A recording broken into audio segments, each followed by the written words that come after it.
The next technology that I would like to share with you is something called ScholasticKids. And ScholasticKids is something that I found when I was trying to figure out a way to help students pick books that they were interested in reading.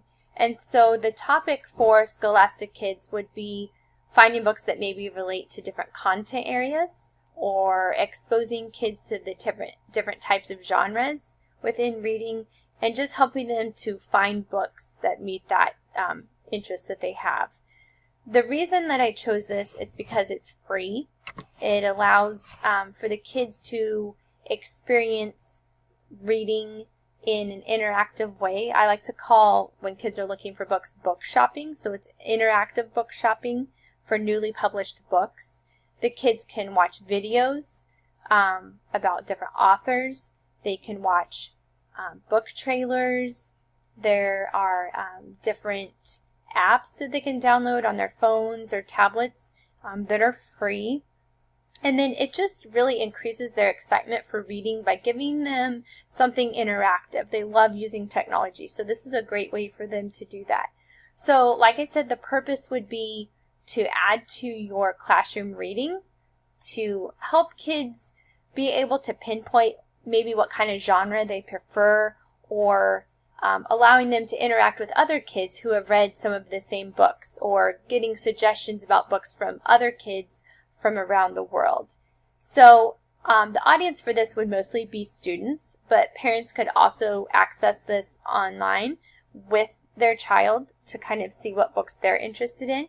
And when it comes to the standards and how this website would relate to technology integration, for the student, it's just under ISTE standard S.2.B, which just says that students are going to engage in positive, safe, legal, and ethical behavior when using technology, including social interactions online or when using network devices. So this would apply mostly when they're doing the chatting with other people and the book discussions online, and if you're allowing them to use this, just following directions and using it the way it's intended to be used.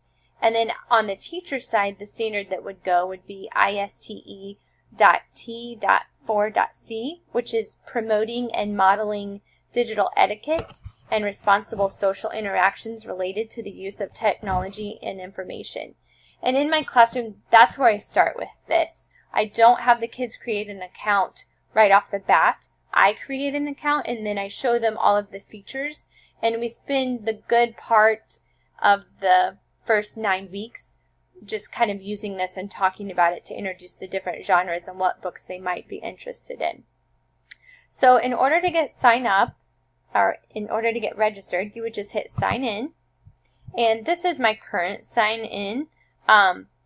But if you wanted to create one, you would just have to hit register now, and it walks you through. And if you notice my username and password, username more specifically, you'll see like AquaTeacher105. And that's because it doesn't allow you to create your own with like your first and last name. You're going to go in and pick like a different thing, and it just randomly comes up with it. So it's really neat that it keeps it really confidential and safe for the kids. So then I would just hit sign in. And then once I'm there, then it creates an avatar. So I could go to my page and see my avatar, and I can go back and change it. So I can edit the avatar and choose the different face that I want. Scroll down and hit next. Maybe I want to do this one. And the kids love to make avatars, so this is always something really exciting to them. I can edit my profile and say that I'm interested in, maybe I like ghosts, monsters, vampires, and then maybe I like mystery and horror, that genre, and then how many books I want to read per year. Now these settings are just saved in here. It doesn't help direct the kids into looking for this genre, but it just kind of helps them to keep track of maybe what they're interested in. So then I can save my changes. And then down here you can sign up for different newsletters. It would just ask for like the parent's email, or the kids could put their school email in if you wanted. But we're going to focus mostly on the left side of all of the things. So you have the home page, And it's just going to show some of the top trending books. And these are some of the games that the kids can play online.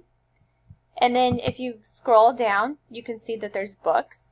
And so the kids, for example, right now, let's find one. So funny books, right? The kids love funny books. So you can see all different kinds of funny books. And computer's loading.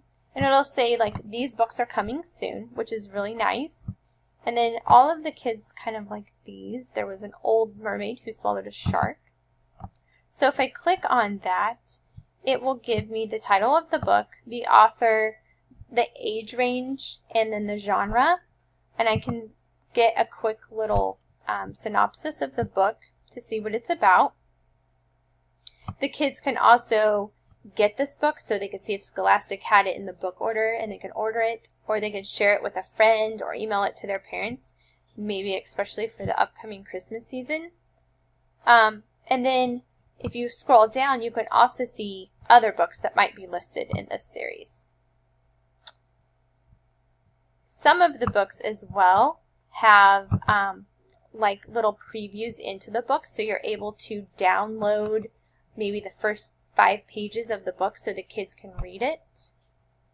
Like I said, there are games that they can play. And then apps that they can play as well.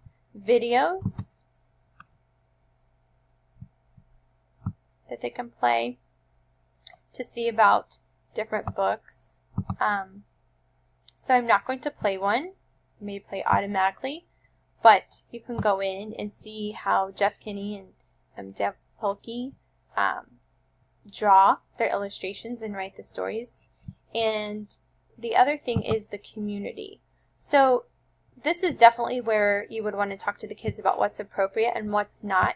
But the really good thing about Scholastic Kids is that there's a monitor. So if the kids post a discussion question or their answer, then someone reads it and monitors that before it's put on the message board.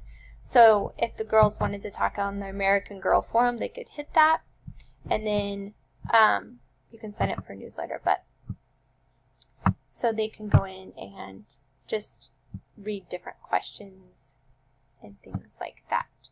So I know this was a really quick kind of coverage of Scholastic Kids, but I really think it's a great way to show kids what books are out there and get them excited about reading so that they become better readers. Thanks.